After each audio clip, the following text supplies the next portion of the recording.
Chapter 1 पहली झलक। ओम गणेशाय नमः। ओम नमः शिवाय।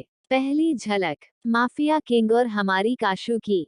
स्विट्जरलैंड। रात का समय। एक बंद सा बड़ा कमरा जहां पर एक शख्स को बैठा रखा था। अंधेरे के कारण वहां कुछ दिखाई नहीं दे रहा था कि वो कौन है। उस कमरे में रोशनी के नाम पर एक हल्का सा बल्ब जल रहा था जिसकी रोशनी ना होने के बराबर ही थी। कुल मिलाकर वह कमरा पूरी तरह से अंधेरे में डूबा हुआ था। देखने वाले की ही रूह कांप जाए ऐसे कमरे में।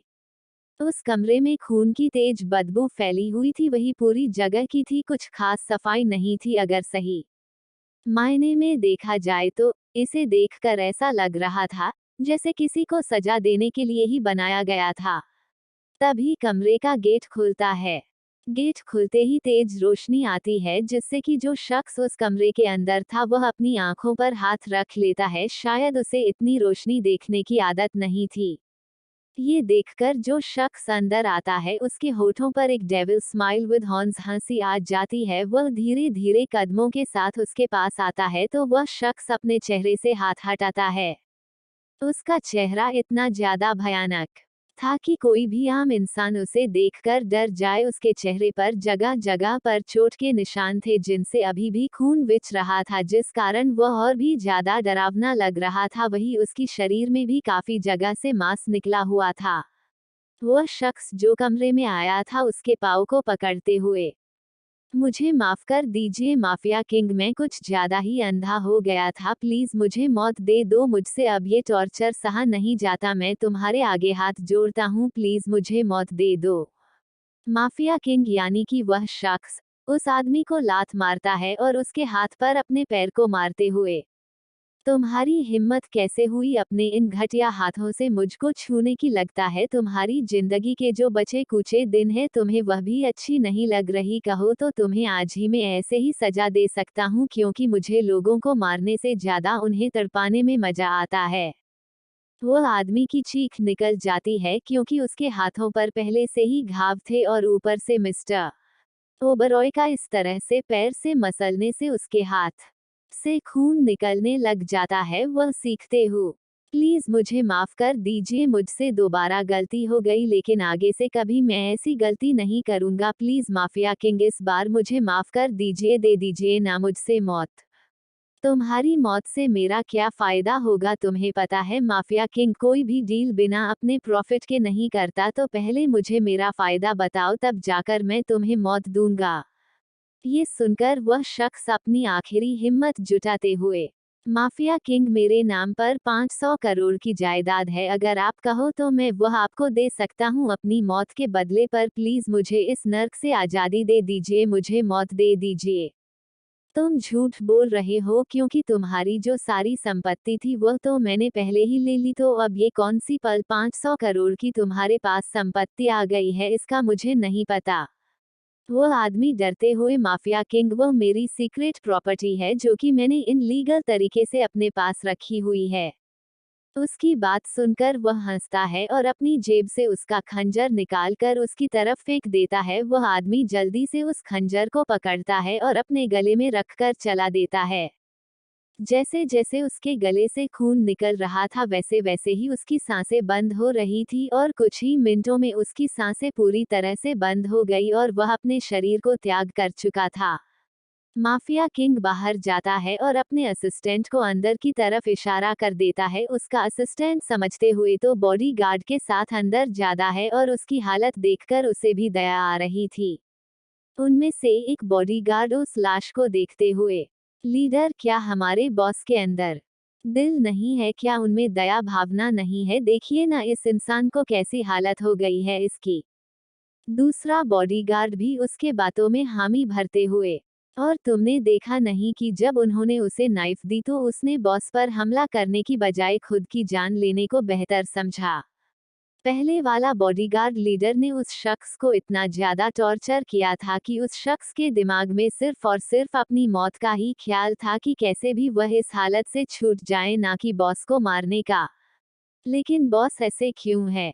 असिस्टेंट इन दोनों को देखते हुए, अंडर्स को अगर अगला नंबर अपना नहीं कराना चाहते तो जो बॉस ने कहा है वैसा ही को इस लाश को ठिकाने लगा दो। ये बोलकर वह भी माफिया किंग के पीछे ही निकल जाता है। कैसे रह लेते हैं यह इतने शांत इन सब हालातों में होते हुए भी।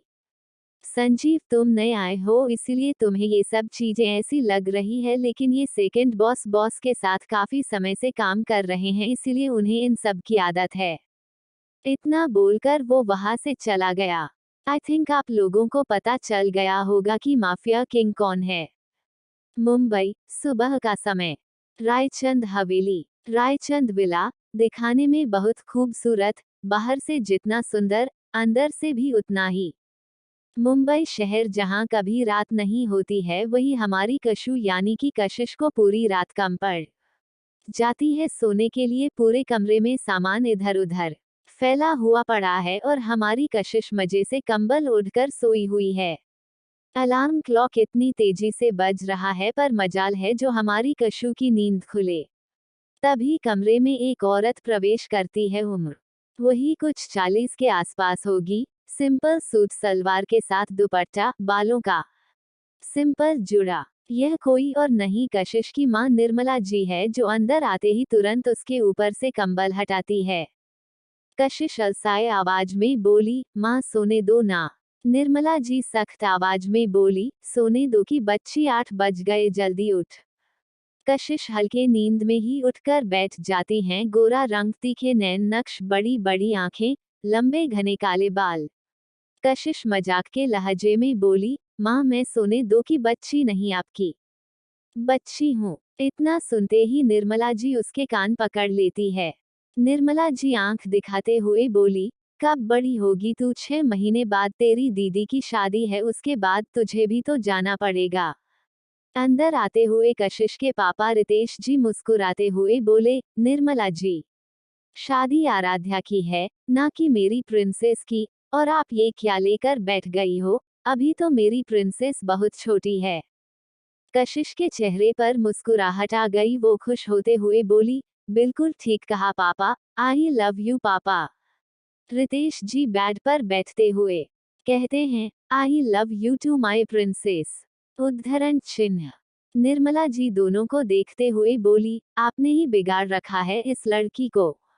इतना सुनकर कशिश हंसने लगी। वो हंसते हुए बोली, अरे माँ, ये प्यार है। और वैसे भी मैं बिगड़ी हुई होती तो पूरी रात सोने की जगह पार्टी कर रही होती। रितेश जी कशिश के सर पर हाथ फेरकर बोले, हाँ मेरी प्रिंसेस तो कभी बिगड़ ही नहीं सकती।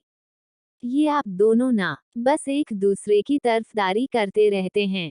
निर्मला जी की बातें सुनकर रितेश जी और कशिश हंसने लगे। फिर मीरा अपनी हंसी कंट्रोल करके बोली, मम्मा आप चिढ़ रही हो। ऐसे तो अभी चाचू चाची, आराध्या दी और माहिर भाई बचे हैं मेरी तरफदारी करने के लिए। तेरे माहिर भाई ना अभी यहाँ नहीं है। कोई बात नहीं मम्मा, शाम तक आ ही जाएंगे। उद्धरण चिन्ह। तू चुप कर और जल्दी से फ्रेश होकर बाहर आ जा। और आप भी चलिए। उनकी बात सुन रितेश जी हंसते हुए खड़े हो जाते हैं। तभी वहां एक लड़की आती है, जिसकी उम्र 24 साल के आसपास थी। वो आकर निर्मला जी को पीछे से गले लगाते हुए बोलती है, क्या हुआ माँ? आप छोटी को फिर डांटने आ गई?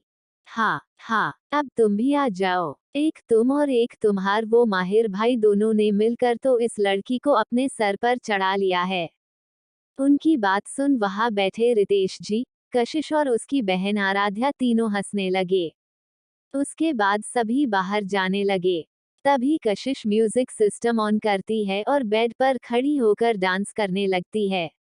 ये देखकर निर्मला जी अपना सिर पीट लेती है। काशू जल्दी फ्रेश हो जा।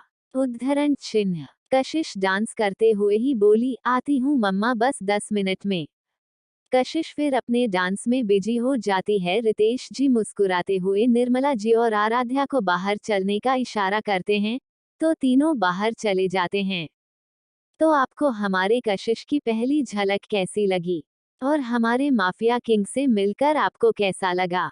तो कैसे होगी हमारे माफिया किंग और चुलबुली सी कशिश की मुलाकात?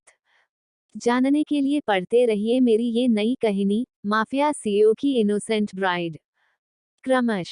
चटू कशिश की शैतानियां, कशिश की शैतानियां और युग का इंडिया आना का फैसला।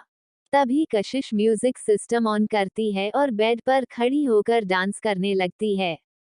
ये देखकर निर्मला जी अपना सिर पीट लेती है। काशू जल्दी फ्रेश हो जा। उद्धरण चिन्ह। कशिश डांस करते हुए ही बोली, आती हूँ मम्मा, बस 10 मिनट में। कशिश फिर अपने डांस में बिजी हो जाती है। रितेश जी मुस्कुराते हुए निर्मला जी और आराध्या को बाहर चलने का इशारा करते हैं, तो तीनों बाहर चले जाते हैं। कशिश अब जल्दी से वॉशरूम में चली जाती है और कुछ ही देर में नीचे आ जाती है। कशिश शॉर्ट्स के साथ एक ढीली सी टी शर्ट पहनी हुई होती है। वो आकर डाइनिंग टेबल पर बैठ जाती है। गुड मॉर्निंग चाचू। डाइनिंग टेबल पर बैठे महेश जी मुस्कुराए और बोले, गुड मॉर्निंग माय प्रिंसेस। तभी किचन से एक महिला बाहर आती है। गुड मॉर्निंग माय स्वीट चाची। Good morning Kashu. ये है सारिका जी, कशिश की चाची। रितेश जी भी आकर बैठ जाते हैं। निर्मला जी किचन से आ जाती है।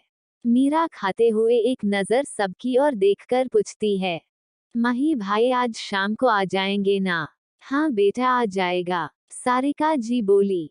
माही उर्फ माहिर रायचंद कशिश के चाचा जी का बेटा, दोनों भाई बहन में सगे। भाई बहन से भी ज्यादा प्यार है। कशिश जहां अपनी नादानियों ने गलतियां करती है तो माहिर उसकी हर गलतियों को सुधारता है। माहिर खुद से भी ज्यादा प्यार कशिश से करता है, पर हाँ, झगड़ा तो इनके रिश्ते की सबसे बड़ी निशानी है। हाँ तो काशू उर्फ कशिश रायचंद रितेश खुराना की इकलौती बेटी। ये लोग संयुक्त परिवार में रहते हैं, जहाँ कशिश के माँ पापा चाचा चाची और उनका इकलौता बेटा माहिर रायचंद है। कशिश का परिवार मुंबई में रहता है। उनका घर नहीं है, आलीशान बंगला है पूरा। घर बहुत ही बड़ा है। बाहर बहुत बड़ा सा गार्डन, बड़ा सा हॉल घर में, जिसमें बड़े बड़े सोफे रखे हुए हैं और साइड से सीढ़ियां हैं, जहां से ऊपर जाने का रास्ता है। अरु उर्फ आरुषि ओबरॉय कशिश की बेस्ट फ्रेंड, और इसका घर कशिश के घर के सामने ही है, जो कि बिल्कुल कशिश के घर की तरह बड़ा है। नाश्ता करने के बाद रितेश जी और महेश जी अपने ऑफिस चले जाते हैं। माँ, मैं अरु के यहाँ जा रही और फिर वहीं से डांस क्लास के लिए चली जाऊंगी। जा, पर हाँ, क्लास जाने से पहले कपड़े बदल लेना। इतना सुनकर कशिश मुंह बना लेती है और क्यूट सा फेस बनाकर पूछती है, पर मम्मा क्या बुराई है इन कपड़ों में? काशू बेटा, कपड़ों में बुराई नहीं है, पर ऐसे बाहर मत जाना, जीन्स पहन लो बेटा। दीदी कुछ सोचकर ही बोल रही हैं। कशिश मुंह बनाते हुए कहती हैं, ठीक है। वो अपने रूम में जा ही रही थी कि तभी उसे आराध्या फोन पर किसी से बात करते हुए दिखती है। हाँ, देखो अब मेरी सगाई होने वाली है और बाद में शादी, कुछ ही दिन बचे हैं, तुम मुझे भूल जाओ। उधर से किसी ने कुछ कहा, जिसे सुनकर वो रोते हुए बोलती है, प्लीज, यह मेरे माँ बाप की इज्जत का सवाल है। वही कशिश उनकी बात सुन खुद से मन में बोलती है, आखिर ये है क्या? और आराध्या दीदी किससे बात कर रही है? क्या दीदी ये शादी अपने मन से नहीं कर रही है? अगर ऐसी बात है, तो वो ये बात माही भाई को बता सकती है। ऐसे ही ना जाने कितने सवाल के साथ वो अपने कमरे में चली जाती है। वो अब अपने कमरे की ओर चली गई। कुछ देर बाद कशिश बाहर आती है, ब्लू जीन्स के साथ व्हाइट टॉप, उसके ऊपर डेनिम जैकेट, आंखों में काजल और बालों को समेटकर जुड़ा बना रखा होता। कशिश घर से बाहर निकलती है और सामने वाले घर में जाकर डोरबेल बजाती है। एक औरत दरवाजा खोलती है। ये है श्रावणी जी, आरुषि की मॉम। आ जा काशू। Good morning aunty. अरु कहाँ है? अपने कमरे में। उनके इतना कहते ही कशिश अंदर आती है। सामने ही शिवांश जी बैठे हुए थे। Hello my dear uncle ji. Hello बेटा, कैसी हो? आपकी तरह मस्त और कूल। कशिश के इतना कहते ही शिवांश जी हंसने लगे हैं। अच्छा है, ऐसे ही रहो। जाओ अरु से मिल लो। कशिश अरु के कमरे में चली जाती है। अरु अपने कमरे में शीशे के सामने खड़ी होती है। गोरा रंग, काली आंखें। उसने ब्लैक कलर का जीन्स, हल्के पिंक कलर का ऑफ शोल्डर टॉप पहना हुआ था और अपने मेकअप में लगी हुई थी। वो मेकअप कर ही रही थी कि कशिश के दिमाग में एक शरारत सूझी। वो चुपके से और दबे पाँव जाते हुए अरु के पीछे खड़ी हो गई और फिर जोर से भू फेयरफुल कर चिल्ला दिया, जिससे से अरु चौंक गई और उसका मेकअप इधर उधर हो गया। वही कशिश उसे के कंधे पर हाथ रखते हुए, ओए बस कर चल, डांस क्लास बच्चे वेट कर रहे होंगे। कशिश को देखकर अरु उसे मरने के लिए उसके पीछे दौड़ने लगती है और गुस्से से बोलती है, रुक काशू की बच्ची, आज तुझे छोड़ने नहीं वाली। तो कशिश भागते हुए, अरे मेरी पागलेट दोस्त, छोड़ने से पहले पकड़ तो ले, इतना बोलकर वो यह वहां भागने लगी। वही काफी देर तक ना पकड़ने के कारण दोनों थक कर बैठ गए, फिर हंसने लगे। कशिश मुंह बनाते हुए बोली, अब जल्दी कर, हमें लेट हो रहा है। अरु फिर अपनी लिपस्टिक लगाते हुए बोली, जस्ट चिल काशू डार्लिंग, अब कितना मेकअप करेगी। अरु मस्कारा ड्रेसिंग टेबल पर रखते हुए, बस हो गया चल। उद्धरण चिन्ह। दोनों वहां से चली जाती हैं। कशिश स्कूटी चला रही होती है तो अरु पीछे बैठी हुई होती है। कुछ ही देर में दोनों एक जगह पहुंची, जहां बड़ा सा बोर्ड लगा होता है जिस पर सुनहरे अक्षरों में शक्ति लिखा हुआ होता है। वो दोनों अंदर आती हैं कि सारी बच्चियां उनसे चिपक जाती हैं। सभी बच्चियां खुशी से उछलते हुए बोलने लगी, दीदी दीदी। उद्धरण चिन्ह। यहाँ स्विट्जरलैंड में, यहाँ हमारा माफिया किंग काम कर रहा था। तभी उसका असिस्टेंट रेयांश अंदर आता है और माफिया किंग के सामने खड़ा हो जाता है। रेयांश थोड़ा घबरा रहा था, उसे कुछ कहना था पर समझ नहीं आ रहा था कि वो कहाँ से शुरू करे। अभी वो अपने ही ख्याल में था कि तभी उसके कानों में उसके बॉस लुक ऑफ ट्रायम्फ यानी कि माफिया किंग की आवाज पड़ी, जो उससे बोल रहा था कि तुम्हें जो भी कहना है जल्दी बोला और निकल जाओ, वरना सीधा बाहर चले जाओ, क्योंकि मुझे मेरे आसपास ज्यादा लोग नहीं पसंद है। उसकी बात सुन रेयांश हड़बड़ा गया और जल्दी से बोला, बॉस, माहिर बॉस का कॉल आया है, उन्होंने कहा है कि आपसे कुछ जरूरी बात करनी है। उसकी बात सुन माफिया किंग ने उसे बाहर जाने को कहा और अपने लैपटॉप पीसी पर वीडियो कॉल ऑन किया। कुछ ही सेकंड में माहिर ने कॉल उठाते हुए कहा, क्या बात है? आज हमारे माफिया किंग को मुझसे बात करनी फुर्सत मिली है। चुप कर, माही, क्या इम्पोर्टेंट है वो बोल, माफिया किंग ने अपने एरोगेंट टोन में कहा। दादू, अंकल और डैड ने मिलकर तेरी शादी मेरी छोटी बहन आराध्या से तय किया है। क्या आखिर तुम सब मुझसे बिना पूछे ये सब कैसे कर सकते हो? माफिया किंग ने गुस्से में कहा। युग, ये सब मैंने नहीं, दादू और डैड ने किया है और तेरे लिए ऑर्डर भी दिया है। अगर तू आज ही इंडिया के लिए नहीं निकाला तो वो खुद को खत्म कर लेंगे, माहिर ने थोड़ा ऊंचा आवाज में कहा। माहिर की बात सुनकर युग की आंखें खटोर हो गई और उसने बोला, मैं ऐसा कुछ नहीं करने वाला।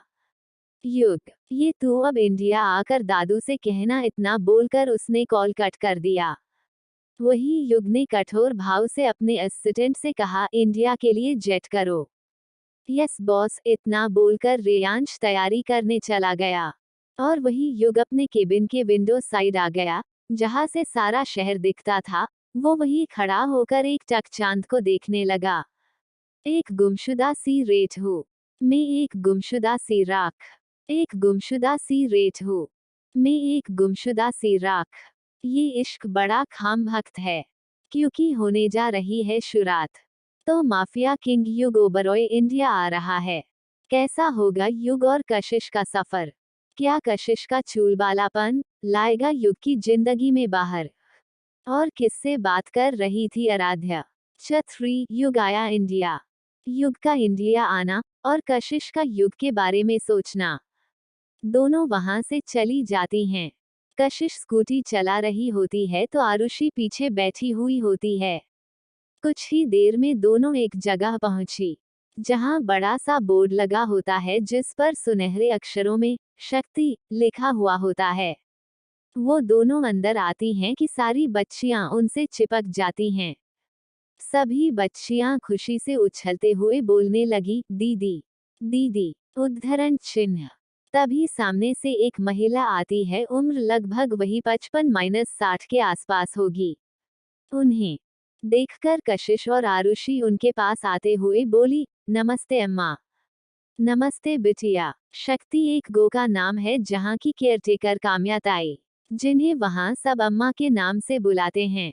ये गो रितेश जी और महेश जी ने बनवाया हुआ है, जहाँ पर बहुत सी लड़कियों बच्चियों को जगह मिलती हैं जो कभी कचड़े के डब्बे, कभी रेलवे स्टेशन, कभी अस्पताल के बाहर, तो कभी एनजीओ के बाहर पड़ी मिलती हैं। कशिश और आरुषि यहाँ उन लड़कियों को सुबह डांस तो शाम 4 बजे सेल्फ डिफेंस सिखाती हैं।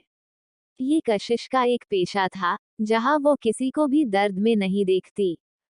दोनों ने ही अपनी पढ़ाई पूरी कर ली है और फिलहाल बस यही कर रही है। कुछ ही देर में दोनों डांस क्लास शुरू करती हैं और सभी लड़कियां मजे से सीख रही होती ठेला दिखता है।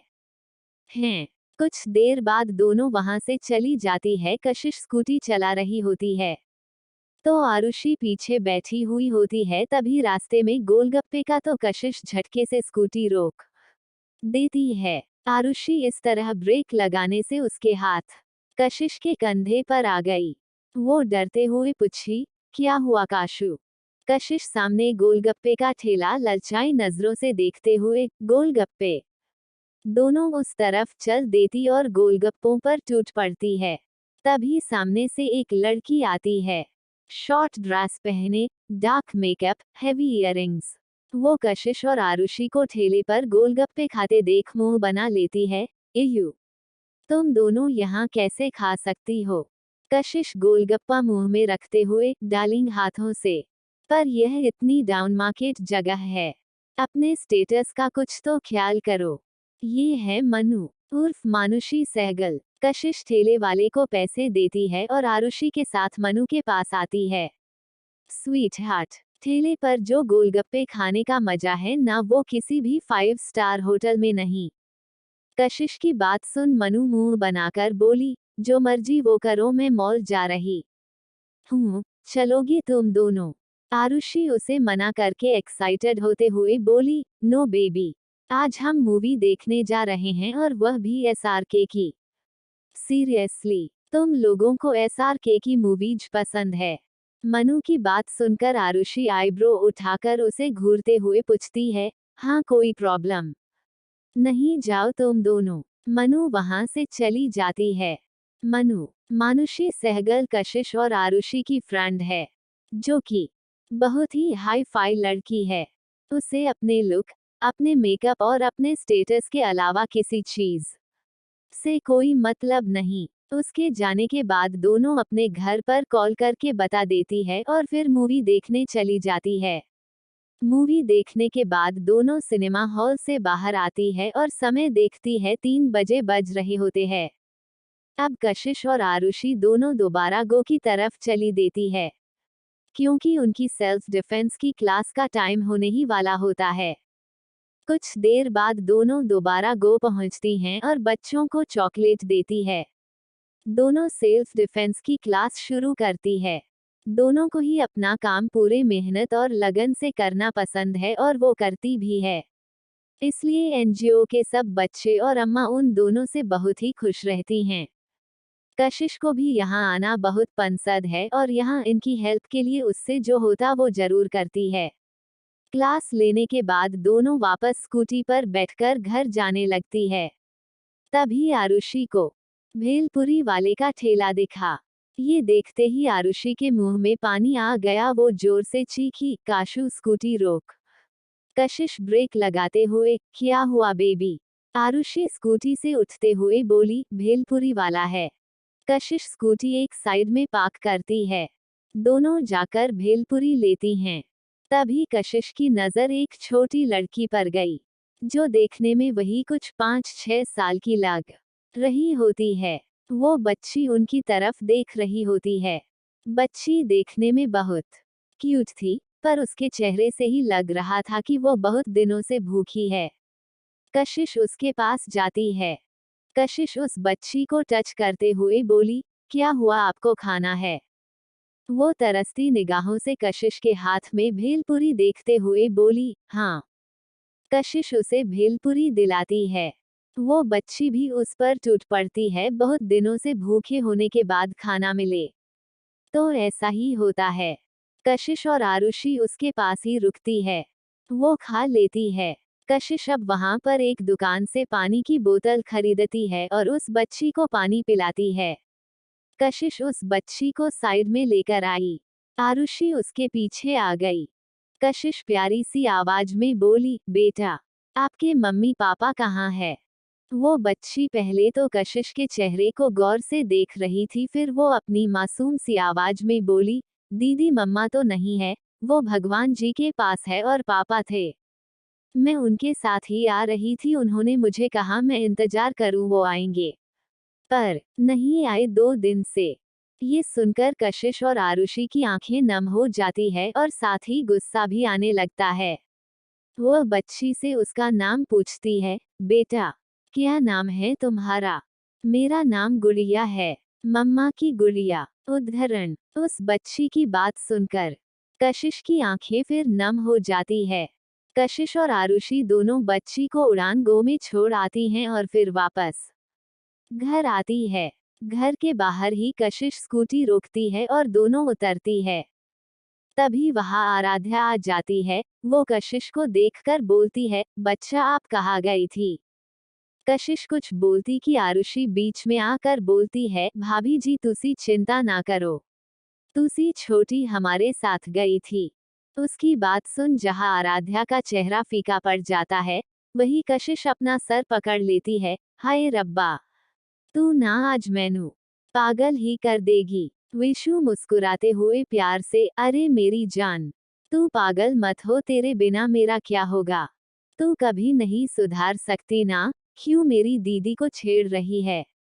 आरुषि कशिश के गाल पर किस करते हुए बोली, ठीक है डार्लिंग, अब नहीं छेदूंगी, लेकिन अपने वीरजी की बोटी नाल गल तो कर सकती हूँ। इतना बोलकर हंसने लगी। वही आराध्या से ये सब बर्दाश्त नहीं हुआ तो वो वहां से चली गई। उसका ये व्यवहार जहां आरुषि को शर्म लगा, वही कशिश को थोड़ा सा खटका। फिर अपने ख्यालों से बाहर आकर कशिश एक आंख उठाकर आरुषि को घूरते हुए बोली, लास्ट टाइम भी यही कहा था बेबी। आरुषि क्यूट सा फेस बनाकर, ओके प्रॉमिस अब नहीं कहूंगी। कशिश हंसते हुए, चल बाय, कल मिलेंगे। काशू कल तू सब संभाल लेना। आरुषि की बात सुनकर कशिश उसे देखती है, क्यों तू कल नहीं आ रही क्या? आरुषि एक्साइटेड होते हुए बोली, नहीं, कल मैं नहीं आऊंगी। मेरे भाई यानी कि तेरे जीजू इंडिया आ रहे हैं।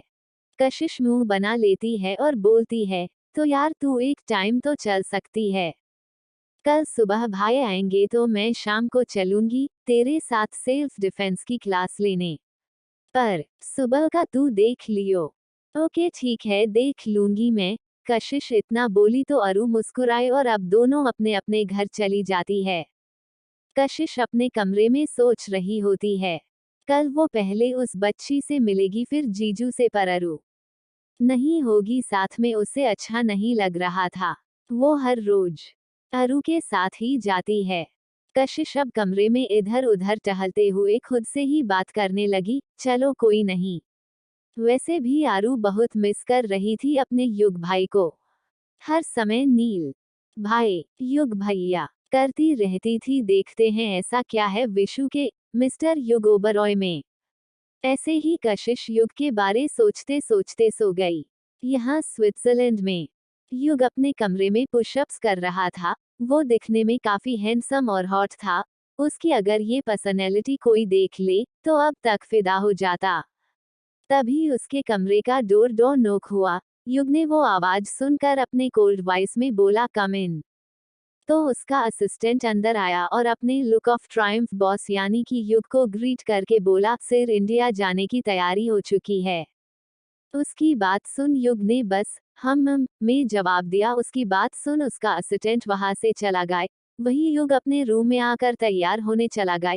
जब वो तैयार होकर आया तो दिखाने में एकदम हॉट एंड सेक्सी लग रहा था। White shirt, blue blazer, black pant, हाथों में रोलेक्स की घड़ी, बालों को जेल से सेट किया हुआ। उसकी वो नशीली नीली आंखें जिन्हें देखकर कोई भी फिदा हो सकता है। वो तैयार होकर नीचे आकर कार में बैठ जाता है। सभी गाड़ियां एक साथ निकल पड़ती है। कुछ देर बाद सभी गाड़ियां एक साथ उस जगह पर आकर रुक गई। गार्ड बाहर निकले, रेयांश भी बाहर आया। उसने गाड़ी के पीछे का गेट खोला तो युग उसमें से तेजी से बाहर निकला और बिना रुके अपने जेट की तरफ बढ़ गया। उसके पीछे पीछे सभी लोग जेट के अंदर चले गए। कुछ ही देर में जेट टेक ऑफ हो गया। तो भाइयों, अब कल होगी हमरे युग बाबू और कशिश मैडम की पहली मुलाकात। कौन कौन है excited? Open mouth smile comment में बताओ। चफोर, युग और काशू की पहली मुलाकात। युग और काशू की पहली मुलाकात। सुबह का वक्त। आज कशिश जल्दी से नीचे आई क्योंकि आज अरु उसके साथ नहीं आने वाली थी। काशू जल्दी नीचे आती है और नाश्ते के टेबल पर बैठ जाती है। वहां पर रितेश और महेश जी बैठे थे। अपनी प्रिंसेस को देखकर रितेश जी मुस्कराते हुए पूछे, अरे प्रिंसेस, आप जल्दी उठ गई? वो पापा क्या है ना, आज अरु मेरे साथ नहीं आएगी तो मुझे जल्दी जाना है, बस चाची माँ नाश्ता दे दे। उसकी बात सुन महेश जी बोले, हो प्रिंसेस, मैं आपके साथ चालू? नहीं चाचू, मैं चली जाऊंगी। और आपको पता है ना कि आपकी काशू कितनी स्ट्रांग है। वैसे क्या माही भाई नहीं आए और आराध्या दीदी भी नहीं है? ये कशिश ने मासूमियत से पूछते हुए कहा। बेटा, तुम्हारी आराध्या दी शादी के गहने और कुछ सामान लेने बाहर गई है क्योंकि आज तेरे जीजू इंडिया आ रहे हैं। और माही किचन से आती सारिका जी अभी बोल ही रही थी कि उनके रोककर माहिर बीच में आकर बोला, अरे मोटी, उसके लिए इंसान को जागना पड़ता है, पर तू तो कल रात भैंस के जैसे सो रही थी। भाई, कशिश चिढ़ते हुए बोली और फिर माही को देखकर भागकर उसे कसकर गले लग लिया। भाई, आप अब मुझे छोड़कर मत जान, कशिश ने रोते हुए कहा। बस कर मोटी, तू तो ऐसे रोती है जैसे सालों दूर रहा हूँ, माहिर ने चिढ़ते हुए कशिश के सर पर हाथ फेर कर कहा। भाई, आप ऐसा मत बोलो, आपकी वजह से मेरा वजूद है, वरना मैं मार। वो आगे बोली कि माहिर ने सख्ती से कहा, काशू, हिम्मत भी नहीं करना वरना तुझे उठाकर रूम में बंद कर दूंगा। तू मेरी बहन है और दूसरा मेरी और इस घर की आन बान और शान। और अब तू जा, तुझे भी आज जल्दी जाना है। कशिश ने अपनी पलकें झपका दी और फिर माहिर के गाल पर किस करके डेपैन फेस पेंसिव फेस सॉरी बोलकर जल्दी से भाग गई। वही माहिर ने खुद को शांत किया और वहां से अपने कमरे में चला गया। वही उन दोनों की बात सुन निर्मला जी और सारिका जी का दिल बैठ जाता है और वो कमरे में भाग जाती है। तो क्या है राज, आखिर कशिश ने ऐसा क्यों कहा? क्या आप लोग जानना चाहेंगे? दोपहर का वक्त, मुंबई एयरपोर्ट। एक जेट मुंबई एयरपोर्ट पर लैंड होता है। उसमें से दो हैंडसम हंक यानी कि हमरे हीरो और उनके असिस्टेंट साहब बाहर आते हैं। युग का प्लेन लैंड कर चुका था। उसके सामने 5 लग्जरी गाड़ी आती युग स्टाइल के साथ जेट से निकलता है और बीच में खड़ी एक बहुत ही महंगे और लिमिटेड एडिशन की कार में बैठकर सभी वहां से निकल पड़ते हैं। रेयांश भी किसी तरह से यहाँ पर पहुंचने में कामयाब हो चुका था क्योंकि युग ने उसे धमकी दी थी कि जब तक वो पहुंचेगा तब तक रेयांश उसके सामने खड़ा रहे। उसके कार युग की कार के आगे थी, वहीं युग की कार के पीछे और 3 कार थी। रेयांश अपनी कार में बैठा सिर्फ युग को कोस रहा था क्योंकि सिर्फ वही जानता है वह यहाँ पर किस हालातों में पहुंचा था। कार अभी आधे रास्ते में ही पहुंची थी कि तभी कोई रेयांश की कार के सामने आ जाता है, जिस वजह से वह एकदम से ब्रेक लगाता है और पीछे की गाड़ियां भी झटके के साथ रुक जाती है। युग अपने लैपटॉप पर कुछ काम कर रहा था। ऐसे अचानक झटका लगने की वजह से उसके हाथ से लैपटॉप छूट जाता है। इस वजह से उसका पारा चढ़ जाता है। वह रेयांश को फोन करता है। क्या तुमको अपनी जॉब अब प्यारी नहीं रही? जो बार बार आप गलतियों पर गलतियां कर रहे हैं, अगर ऐसा है तो कल से आपको आने की कोई जरूरत नहीं। रेयांश जल्दी से उसे अपनी सिचुएशन बताते हुए, अरे इसमें मेरी कोई कसूर नहीं है, ये तो अचानक से कोई मेरी गाड़ी के सामने आ गया, इस वजह से मुझे अचानक ब्रेक लगाने पड़े, वरना आपको पता है कि मैं इतनी हिम्मत कैसे कर सकता हूँ। युग रेयांश की बात सुनकर कुछ नहीं कहता, जिससे रेयाश को पता चल जाता है कि युग ने कुछ नहीं कहा। वह जल्दी से अपनी कार से बाहर आता है और सामने खड़े तख्त पर चलाते हुए, बेवकूफ, अगर मरने का इतना ही शौक है तो किसी और की कार के सामने जाकर मरो ना। इस तरह से मेरी कार के सामने आकर खुद तो मरोगे ही मरोगे, मुझे भी अपने साथ लेकर मरोगे। अपनी बात एक सांस में बोलने के बाद रेयांश अपने सामने खड़े शख्स को देखता है तो उसकी बोलती बंद हो जाती है, क्योंकि उसके सामने एक बहुत ही प्यारी और मासूम से दिखने वाली लड़की खड़ी थी, जिसको देखकर लगता था उसकी उम्र ज्यादा नहीं होगी, लेकिन उसकी आंखों में एक चिंता की भाव थे जिसे समझ सकता था। लड़की रेयांश से रिक्वेस्ट करते हुए, सर प्लीज, यहाँ पर एक बस का एक्सीडेंट हो गया है, अभी तक एम्बुलेंस नहीं पहुंची और मैंने पता किया है उसको टाइम लगेगा, तो क्या प्लीज आप मदद कर सकते हैं मेरी इनको हॉस्पिटल पहुंचाने में। रेयांश जो कुछ पल के लिए उस लड़की में खो गया था और जाकर होश में आता है और वह उस लड़की को दया भावना से देखते हुए, मैं आपकी मदद करना चाहता हूँ, लेकिन ये सब मेरे हाथ में नहीं है। मेरे पीछे वाली कार में मेरे बॉस है, आप उनसे पूछ लीजिए। वो लड़की हमें सिर हिलाती है और युग की कार की विडो नोक करती है। युग को इस चीज से चिढ़ आती है। वह जैसे ही कार का शीशा नीचे करता है तो उसकी काली गहरी उस लड़की की हेजा आंखों में खो जाती है। वो लड़की जैसे ही कार की शीशी नीचे देखकर युग से मदद मांगने वाली लगती है कि वो बोले जा रही थी, वही युग लगातार उसे देखे जा रहा था। युग उस लड़की के आंखों में खोता जा रहा था। उसके लिए टाइम थम सा गया था। चारों तरफ हल्की हवाओं में एक प्यारा सा म्यूजिक बज रहा था। युग उसकी आंखों में खोकर अपना चेबरा उसके करीब करने लग जाता है, लेकिन तभी एक हवा का झोंका आता है और उस लड़की के बालों को उसके चेहरे पर ला देता है। तब कहीं युग को होश। वो लड़की जल्दी जल्दी रिक्वेस्ट करते हुए, अंडरस्को सर प्लीज हमारी मदद कीजिए, इन लोगों को हॉस्पिटल पहुंचाना जरूरी है, अगर हमने थोड़ी सी भी देरी की तो इन लोगों की जान चली जाएगी। हालांकि युग को जल्दी थी कि वो घर जाकर सबसे बात करके ये शादी तुड़वा दे, मगर ना जाने उस लड़की बातों में क्या था कि आज पहली बार युग किसी की बात मान रहा था। वो उसके मदद के लिए हिलते होठों को देख रहा था, जो दिखने में किसी स्वादिष्ट कैडी जैसे लग रहे थे। वो उस पर से अपनी नजरें हथियो बिना ही रेयांश को ब्लैक मैसेज भेज देता है। रेयांश और युग का तो दिल से दिल का रिश्ता था, वो समझ जाता है मजाक था यार। रेयांश उससे साथ काम करते 15 सालों से ज्यादा हो गया था, इसलिए वो उसके ब्लैक मैसेज का मतलब भी समझ गया। इसका मतलब था कि युग मान चुका है। वो उस लड़की को देखते हुए, मैम बॉस ने इजाजत दे दी है, अब जो भी जख्मी है ये हमारी 5 कारें हैं, इनमें बिठा सकती हैं और आप सर के साथ बैठ चाहिए। वो लड़की ऐसा ही करती है। सभी बॉडीगार्ड मिलकर कुछ घायलों को अपनी कार में डालते हैं और लड़की के बताए हुए हॉस्पिटल की तरफ चल पड़ते हैं। पूरे रास्ते वह लड़की बेड तैयार करने को बोल रही थी और सब डॉक्टरों को रेडी होने के लिए बोल रही थी, क्योंकि कुछ को सीरियस चोटें आई थी जिस वजह से उन्हें सर्जरी की जरूरत थी। और इस पूरे समय दौरान युग अपने भावहीन चेहरे के साथ उसकी हर हरकत को देख रहा था। थोड़ी देर में सभी कारें सिटी हॉस्पिटल के सामने उतरती है। वह लड़की भी जल्दी से कार से बाहर निकलती है और सभी मरीजों को वहां पर अंदर एडमिट कराती है और उनका ट्रीटमेंट चालू हो जाता है। इन सब में वह युग को तो भूल ही गई थी। कुछ देर बाद जब सभी की ट्रीटमेंट हो जाती है तब उसे याद आता है। वह अपने सिर पर हाथ मारती है और बाहर की तरफ भागती है, मगर वहां पर युग की कारें गायब थी, मतलब वह जा चुका था। कितने भले आदमी थे, और तू कशिश की बच्ची भी ना पागल है, उन्हें थैंक यू भी नहीं बोला। फिर वो उसके चवहरे के बारे में सोचते हुए, हाय यार कितना हैंडसम था।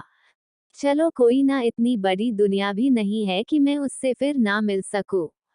जल्द ही मुलाकात होगी हैंडसम भी। तो भ्राता लोग, मैं आपको आरुषि और कशिश की पढ़ाई की बात बता दूं कि वो दोनों डॉक्टर मींस मेडिकल स्टूडेंट थी और अब दोनों डॉक्टर थी। युग की कार वापस से अपने घर की ओर चल पड़ी थी। वो पूरे रास्ते अपनी सीट की तरफ देख रहा था, जिस पर कि हमारी लड़की यानी कि हमारी स्वीट क्यूट हीरोइन कशिश बैठी हुई थी। उसे बार बार उसकी भूरी आंखें याद आ रही थी, उसके हिलते लाल चेरी जैसे होठ, उसका टेंशन से भरा चेहरा और अपना नाखून चबाना, सब याद करके युग को अजीब सा एहसास हो रहा था, जिसे वो समझ पाने में असमर्थ था। इसी सोच में डूबे हुए कब कार ओबरॉय मैंशन आ गया, युग को पता ही नहीं चला। एक गार्ड जल्दी से कार का गेट खोलता है। युग अपने रोब से कार से उतरता है और कोट को सही करते हुए अंदर आता है कि गेट पर ही श्रवण आरती का थाल लिए खड़ी थी। तो आपको कैसा लगा इन दोनों की पहली मुलाकात? क्या लगता है कैसे होगी कशिश और युग की शादी, जबकि उसकी शादी काशू की बहन से हो रहा है? जानने के लिए पढ़ते रहिए मेरी कहानी। चैप्टर 5, युग को करनी है बात। युग का अपने परिवार से बात करना, और कशिश रोक और बाकी सब शोक। इसी सोच में डूबे हुए कब कार जिंदल मेंशन आ गई, युग को पता ही नहीं चला। एक गार्ड जल्दी से कार का गेट खोलता है। युग अपने रोब से कार से उतरता है और कोट को सही करते हुए अंदर आता है कि गेट पर ही श्रावणी जी आरती का थाल लिए खड़ी थी। अपनी मां को देखकर युग की आंखों में नरमाई उतर आती है। वो पूरे ध्यान से श्रावणी को देख रहा था। वही श्रावणी जी का हाल भी कुछ ऐसा ही था। वह भी अपने बेटे को ध्यान से देख रही थी। तभी पीछे से शिवांश जी आकर मुंह बनाता है और उन्हें देखते हुए कहते हैं, अरे बखूदर, ये हम भी है जो आप सिर्फ अपनी मां को ही देख रहे हो। उनकी आवाज सुनकर युग उन्हें बिना एक्सप्रेशन के देखते हुए बोलता है, अगर आपका मुझसे जलकर हो गया हो तो कैसे है आप डैड? उसकी बात सुन शिवांश जी ने मुंह बनते हुए कहा, हाँ, एक तुम्हारे और एक आपकी माँ की नजरों में मैं बेचारा ही गलत हूँ। उनकी बात सुन श्रावणी जी हंसने लगती है। तभी पीछे से एक रौबदार आवाज आती है, तो सब उस ओर देखते हैं। तो वहाँ एक बूढ़ा आदमी, जिसकी उम्र यह 60-65 के पास थी, चलकर उसके पास आ रहा था, और साथ में आरुषि भी थी।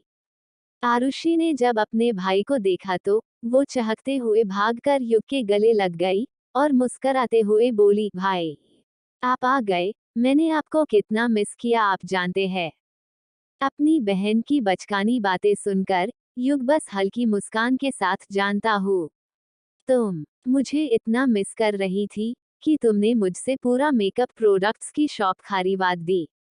उसकी बात सुन अरु मुंह बनाकर कहती है, भाई ये तो मेरा हक है। उसकी बात सुन युग ने बस अपना सर हिला दिया। तभी वो बूढ़ा आदमी, जो युग के दादा शेखर ओबरॉय थे, यानी कि शेखर जी ने कहा, तो तुम आखिर कर आ गए, वरना हमें तो लगा था कि हमारी धमकी सुनने के बाद भी अपना दीदार नहीं कराओगे। अपनी दादा की ऐसी तंजदर बातें सुनकर युग कहता है, इस पूरी दुनिया में माफिया किंग को अगर कोई झुका सकता है तो वो सिर्फ आप ही है दादू। इतना बोलकर वो उनके पाँव छूटा है। पर मैं चाहता हूँ कि मेरा माफिया किंग सिर्फ और सिर्फ अपने फर्ज और अपनी महबूबा के सामने झुके, शेखर जी ने शांत स्वर में कहा। महबूबा सुनते ही युग के सामने कशिश का चेहरा आ जाता है, जिससे वो मदहोश होने लगता है, पर तब भी वो खुद को संभाल लेता है और शांत खड़ा रहता है।